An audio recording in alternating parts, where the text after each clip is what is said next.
The figures on the canvas writhed, flesh torn open to reveal glistening muscle and bone beneath. Crimson liquid spilled from severed arteries, pooling on the studio floor. It was the artist's most gruesome work yet, pushing boundaries into viscera and viscerality. Once, Kevin found beauty in serene landscapes and portrayals of daily life. Over time, though, familiar scenes lost their appeal. Viewers saw only technical skill, never truly looking within. Something was missing, a means of expression that elicited not polite praise, but true reaction. Browsing darker corners of the deep web one idle night, Kevin discovered an underground forum dedicated to art beyond convention. Members posted pieces reveling in pain, mutilation, and mortality in vivid detail. Blood fiends, they called themselves, glorifying gore as art's highest form. At first, the grisly sights disturbed him. Yet fascination grew as Kevin studied each gruesome stroke and saw, beneath dismembered flesh, palpitating hearts of raw feeling. These works induced not just shock, but contemplation on life, loss, and humanity's bare essence. His first foray into such taboo subjects, Harvest, depicted nude cadavers, eviscerated and splayed amid an infernal harvest moon. Entrails spilled from abdomen cavities carved open like ripe fruit. Glassy eyes stared unseeing at a hellish night sky. It was his most intricate rendering yet, imbuing the macabre with terrible beauty. Members showered praise on Harvest, sparking in him a visceral thrill. Most enthusiastic was a commenter called Spectre, discerning connoisseur of the abhorrent. "You've glimpsed true art's darkened soul," Spectre wrote. "Your craft elevates the grotesque into grandeur. I eagerly await what blasphemies your brilliant hands sculpt next." Flattered yet uneasy, Kevin thanked Spectre, but declined further contact, wary of becoming immersed in an online world so far from everyday light. Still, each gruesome thread they traversed only deepened fascination with realms physical eyes had never seen. Had they found kindred spirits in the blood fiends and gone too far in embracing the taboo? The country road stretched ahead, narrow and deserted. Tall trees pressed in on either side, their gnarled branches clawing at the overcast sky. The artist gripped the steering wheel tighter, skin prickling as if something watched from the wood shadows. It had seemed a good idea at the time. Meeting Spectre, the one online admirer who truly understood. Through messages, their conversations flowed as easily as blood from severed veins. With shared insights into art and the macabre, Kevin found comfort in another's kindred appreciation. When Spectre extended an invitation to his rural home, isolation appealed more than company of casual acquaintances discomfited by his work. Out there, away from prying eyes, true creativity could flourish without restraints. Kevin pictured inspiring landscapes to immortalize in visceral detail. Now, driving the lone road as daylight fled, misgivings grew. Trees creaked and groaned as if harboring souls of the wrongfully hanged. No other vehicles appeared, just him adrift in encroaching shadows. When headlights illuminated a weathered sign, Spectre's End, 5 miles, Kevin shuddered at the ominous name. As minutes crawled by, the artist considered turning back. But they'd come so far, and with growing appeal, Spectre represented acceptance in a world of opaque frowns. A bend then revealed in the distance, a structure isolated amid looming pines. A ramshackle manor brooded under heavy rooftops. Screeching into the gravel drive, Kevin exited into pregnant silence. No light or sound emerged from the forbidding abode. Spectre, his call echoed back unanswered across the overgrown yard. Pushing through the unlocked door, faint light from one shuttered room guided his hesitant steps into mysteries within. Inside, cobwebs obscured decrepit furnishings. A soul-flickering candle illuminated mounted skulls and instruments Kevin prayed were replicas. Through a half-open door, Kevin observed Spectre hunched muttering over parchments strewn with esoteric scrawls. Hearing his approach, Spectre glanced up and smiled through the strange tattoos winding their face. "Welcome, my dear. You've come at last to darkness' deeper truths." A chill gripped the artist that had nothing to do with the house's penetrating drafts. What mysteries had they walked into? And could they bear to witness what lay beneath the surface? The night deepened around Spectre's manor, cloaking its warped eccentricities ever further from view. The artist sat awake by a single guttering candle, listening to unearthly noises seeping through the walls. Earlier, Spectre had shown them scribbled passages documenting unspeakable acts, claiming art required abandoning humanity's frail civility. Their mirthless laughter had echoed as the artist's smiles turned to growing unease. Now, only the sweep of Spectre's shadow passed beneath the door, coalescing doubts. This place cultivated profane fascinations, unlike anything in the normal world.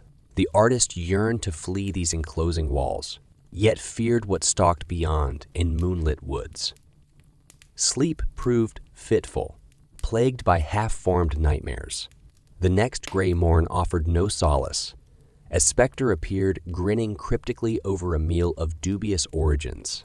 "Come, creativity awaits." They beckoned, leading the artist downstairs. What awaited was a hidden cellar workspace, festooned with relics better left undisturbed. Cages contained whimpering shapes that might once have been animals. Tables bore implements that could inflict exquisite new agonies.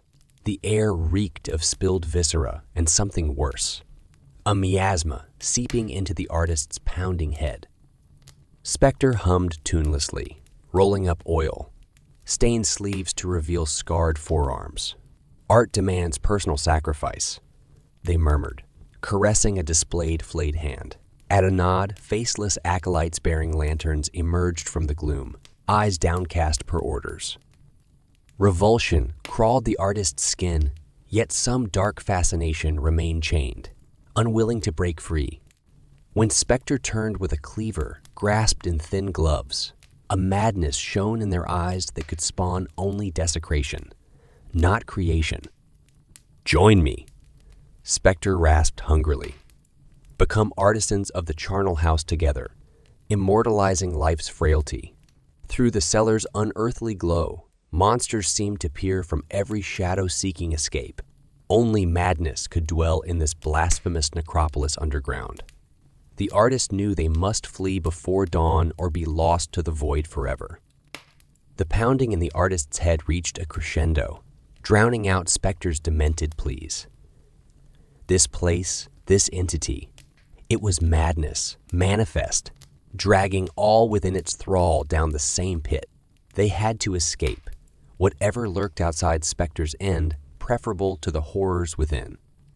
As Spectre lunged with blade aloft, the artist struck with an elbow, feeling the grisly crunch of jawbone beneath.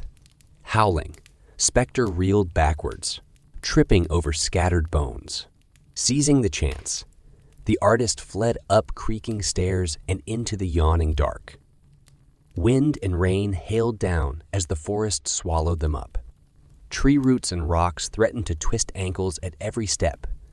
But the artist didn't dare slow, haunted by bestial noises, giving chase through the woods. Lightning flashed, illuminating for an instant, looming silhouettes closing in on all sides. A shot rang out, narrowly missing the artist as they veered off course. Spectre emerged from the gloom, eyes now pits of rage and madness bared in the storm. "You think to escape my realm," they shrieked above the gale. "I am darkness manifest. You will become my final magnum opus." Dodging wildly, the artist dared a glance back to see Spectre leveling their rifle once more. A rooted terror gripped them. There could be no escape, only an endless cycle of the hunted, becoming the grotesque hunter in their turn. Were they too now succumbing to this place's infection of soul, destroying depravity? Up ahead, a precipice materialized through whipping rain as the forest ended abruptly. Skidding to a halt at the cliff's edge, the artist faced Spectre's approach with nothing but the endless void at their back. Through the deluge, They saw only a lifetime of nightmares if taken back to that hellish manor. "There is no escaping what you've become," Spectre crooned, savoring the moment. Fingers tightening on the rifle, their eyes gleamed with demented pride over the artist's imminent transformation into their ultimate creation. With a hoarse cry, the artist leapt into the maelstrom, plunging into darkness. The roar of the storm swallowed Spectre's final enraged howl as the encroaching void rushed up to claim its victim. Opening their eyes, the artist found themselves still falling, farther than any mortal body should endure. And in that eternal plunge, they glimpsed phantom images of other souls lost to Spectre and their ilk over generations, spirits sharing this purgatory of endless descent. But now, the hunt was over, and madness lifting. The artist understood true creativity's nature lies not in exalting death, but elevating life above humanity's basest failings. Breaking free of Spectre's captivity at last, light finally dawned to guide their way home. The call came late, long after Henrik Schmidt had turned in. He rubbed his eyes and swung his legs over the side of the bed, steeling himself for what was to come. Dispatch had been vague, a body found near the lake under strange circumstances. It had been years since Duskhill's peace had been disturbed like this. Schmidt dressed quickly and made his way to his aging Crown Vic. The streets were empty and dark at this late hour. As he drove toward the scene, a creeping unease took hold. This small town nestled in the woods held no surprises anymore, or so he had thought. 2 patrol cars were already parked near the boat launch when Schmidt arrived. Their lights flashed a chilling rhythm through the trees, down to the water's edge, where an ambulance idled. He pulled up behind and exited, zipping his coat against the chill night air. "Over here, detective." A patrolman called softly from the shadows near the shore. Schmidt followed the sound of his voice and beheld a grisly sight under the dual moon's light. A body lay crumpled and still, face down in dead leaves. But it was the deeper red that stained the dirt around the neck, which seized Schmidt's attention. He donned gloves and crouched down, studying the wound in the flashing lights. Deep slashes crisscrossed the flesh where the throat had been cut, nearly decapitated. Blood marred the victim's shirt and pants in abstract swirls. The medical examiner joined him, laying a kit on the ground and swiping a sample from the wound. "Looks like an unusually vicious knife attack," she said softly. Schmidt nodded, scanning the area methodically. No weapon had been left at the scene. He noted the body's positioning, the strange lack of blood spatter beyond the neck. Something wasn't adding up. This was no random act of violence. He paused as something amid the leaves caught his eye, a glint of light reflecting off glossy laminated paper. Brushing aside flakes of fallen bark, Schmidt revealed a playing card stained with gore. He held it up gingerly between gloved fingertips. The Jack of Spades, its sinister grin taunting in the half-light. As Schmidt turned the card over, searching for clues, a name scrawled on the back stopped him cold. Daniel Weber, the 5th victim in a sinister game stalking Duskhill from the shadows. Whatever evil had surfaced in these quiet woods, it had set its sights on this small community, and it was just getting started. The call came 2 nights later. Henrik Schmidt answered on the first ring, dreading what fresh horror might await. He arrived at the crime scene, a hiking trail snaking into dense forest, to find an even more disturbing tableau. Daniel Weber's friend Jason Miles lay sprawled atop gnarled tree roots, staring blankly at the starry sky. His chest was a mess of lacerated skin and rivers of congealed blood. A playing card rested on his collar, the Queen of Hearts. Schmidt studied the details methodically as a sickening realization set in. This was no random act, but part of an organized killing spree with roots in the online game Daniel had been playing. Its influence had spread from screens to stalk the dark recesses of Duskhill's outskirts. He assembled the other officers at the station, tapping a whiteboard now covered in gruesome photos and notes. 2 bodies drained of life, personal effects left like calling cards. But what connected these victims besides an ominous game? Schmidt had the tech's pull player records. Daniel and Jason shared an account, along with 3 other names. 2 locals, one from out of state. He called the outsider for questions, probing the nature of the game. But she knew little, having lost interest months ago. That left townsfolk David Brooks and Emma Wilson as the last piece of the puzzle. Schmidt paid them visits, noting their visible unease, matched his own mounting distress. Each confirmed playing the game, a bizarre online world bleeding into reality before their eyes. That night, nightmares plagued Schmidt's fitful rest. Phantasms of bloody cards and mutilated faces haunted his dreams. When dawn broke, 2 new names surfaced. Friends of the last victims, missing without a trace. Schmidt grew increasingly troubled by this evil worming its way into his tiny community. Something vile festered beneath Franzberg's idyllic surface, stalking each new victim with unfathomable intent. And it had only just revealed its true nature to a town growing darker by the day. The call came at midnight, rousing Schmidt from an exhausted slumber. He answered, fearing the worst as dispatch relayed terse details of another gruesome discovery. When Schmidt arrived in a secluded alleyway, flashlights bobbed through falling rain to illuminate a small gathering. Uniformed officers held back a crowd of onlookers braving the weather. Beyond, the medical examiner crouched beside a still form. Schmidt's heart sank at the familiar garish scene. Rain had washed much of the blood away, but the damage told the same sinister tale, grievous slashes reducing flesh to pulp. Emma Wilson's unseeing eyes stared past in horror's last throes. Clutched in her hands lay the telltale calling card, the King of Spades. A darkness had gripped Duskhill in an iron vise, squeezing the life from its residents one by one. Schmidt grew more unsettled analyzing clues at the station into the small hours, piecing together the game's insidious purpose.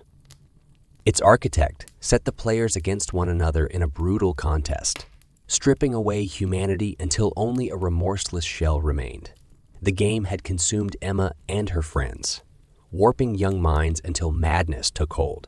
Now its puppeteer pulled the strings, orchestrating each meticulous murder. Schmidt pored over files until names and photos blurred into a waking night terror.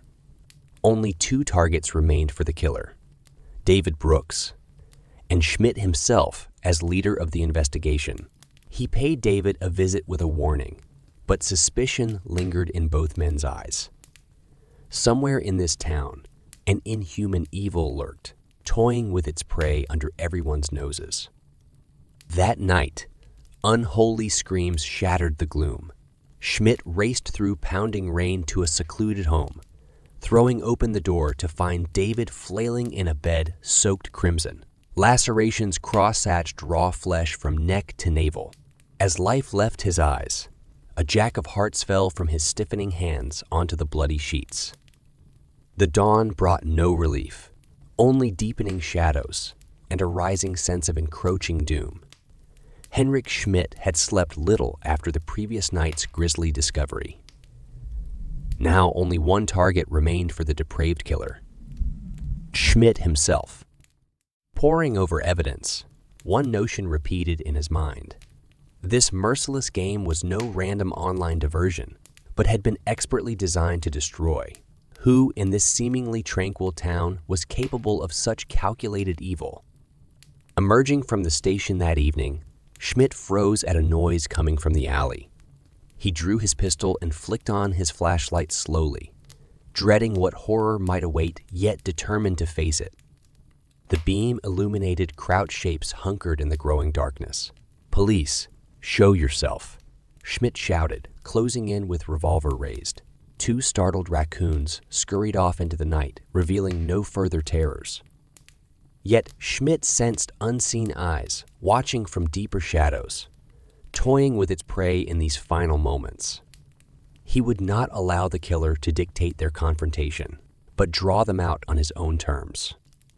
That night, Schmidt lay in wait near the lake where it all began, hidden but vigilant. As midnight struck, crunching leaves announced an approaching figure.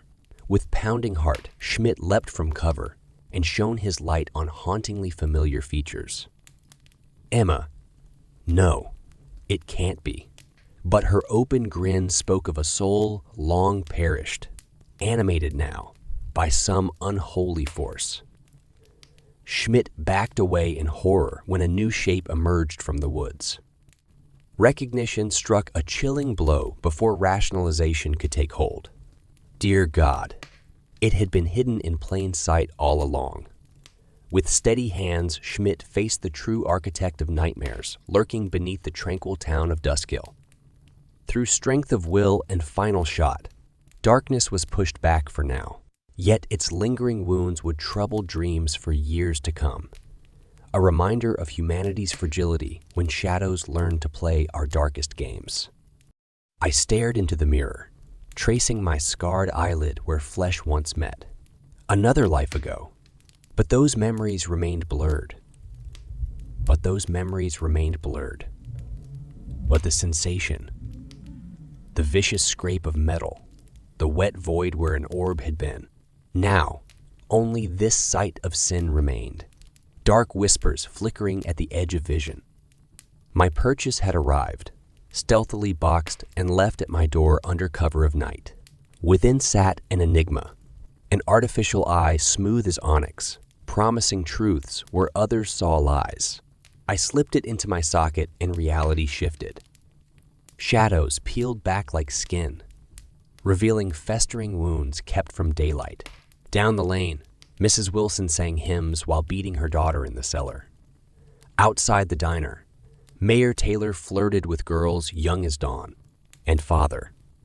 He stood over her broken body, scarlet dripping from his upturned palms onto snow flecked with ash.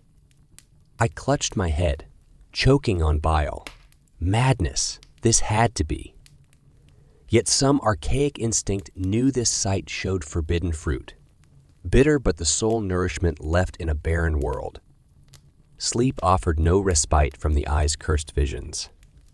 Each night, Father stalked my dreams, daggers glinting where fingers should be, his smile stretched too wide, scissoring stitches that should not part.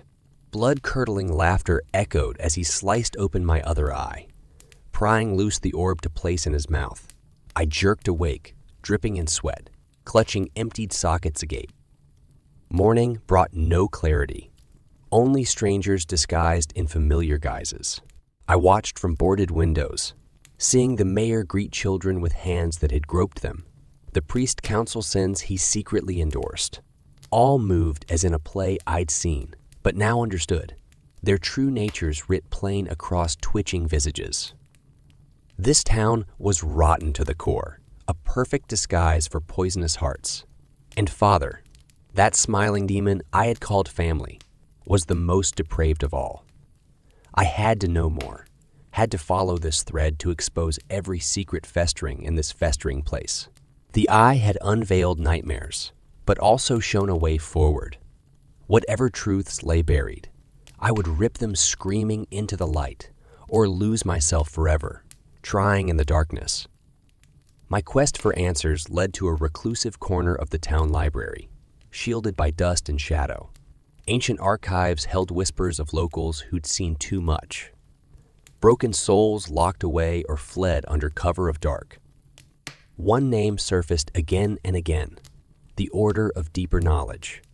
Rumors told of cultists who traded forbidden secrets, welcoming lost lambs to drink deep from wells of uncanny wisdom. Their inner sanctum lay somewhere ripe with rot, hidden in plain sight below some simple storefront. That night, I crouched outside the butcher shop, the eye showing flickers within that betrayed depths far deeper. Candles guttered amid rituals I dared not comprehend, and robed figures chanted tongues alien yet familiar. Their leader noticed me then, emerging into lamplight. "Come in, boy. We've been expecting you." His smile curled cold as graveworms. I knew then there was no turning back from this path. Inside, The world dissolved into nightmare. Men and women writhed naked, fused in orgiastic rites that peeled back my idea of humanity. Ghastly tomes spoke of elder gods and blasphemous gates between realms. And my father knelt before their master, receiving some unholy sacrament I could bear to glimpse no more. I fled into the night, retching up soul and stomach alike. Madness clawed at the edges of vision and thought. All I had known as truth was crumbling. Back at home, ghosts thickened. Father smiled from mantles and mirrors, daggers forever tracing my face. The eye showed him everywhere, an insidious phantom I could not escape. Days blurred into a waking dream of fear and paranoia. In the market, Father laughed among chattering shoppers, invisible to all but me. At church, he joined soulless smiles and empty prayers. The townsfolk's disguises slipped further, exposing pulsing secrets beneath wants. Kind faces. Only the cult accepted me, a lost lamb ripe for the shearing. But their embrace seemed colder than this world's rejection. Exhausted and starving, I knew I must uncover the eye's purpose before it consumed me utterly. Back to that unhallowed book I went, fumbling for the answer in the margins of forbidden pages until, at last, an origination surfaced in crabbed script too dreadful to read yet impossible to ignore. My vision swam as ancient letters, seemingly writ in blood, revealed the eye's sinister origins. Crafted by a cabal of mages to pierce veils between worlds, it had shown them elder mysteries and maddened them with knowledge no mortal should see. Seeking to end their descent, the cabal's survivors buried the eye beneath this twisting town. But some remained who knew its location, safeguarding the secret through generations. Now their heirs called themselves the Order, continuing cryptic rites and recruiting lost souls to fill their ranks. And my father, who must have discovered the eye's grave on some childhood dare, had risen through their esoteric hierarchy until becoming their conduit to forbidden powers. I had to make him answer for his crimes. For Mother. That night, a twisted ritual drew me to their unholy sanctum, where robed figures chanted in tongues that curled the senses. Their leader stood triumphant, Father at his side grinning that cold familiar grin. Come, boy, join our exalted circle and taste true understanding. All will be revealed. Rage and madness simmered, but I feigned weak compliance. Let me see, I begged. Deeper and deeper, they led me into blasphemous rites, orgiastic visions, burning away all that once defined me. At the circle's core, Father stood proudly by the warped altar where he had ended Mother's life, knife glinting eagerly. Come, my son. Finish what was begun, and your awakening will be complete. With a wordless howl, I lunged. Fists finding forbidden flesh. Chaos erupted as robed figures surged forward, monstrous faces glimpsed in flickering candles. The eye saw all and knew what must be done. I ripped it free and crushed the orb between palms slicked scarlet. A guttural scream rent the air, and the cult's leader collapsed, their unholy conduit destroyed. Darkness swallowed me as the temple crumbled into the void it had held at bay for so long.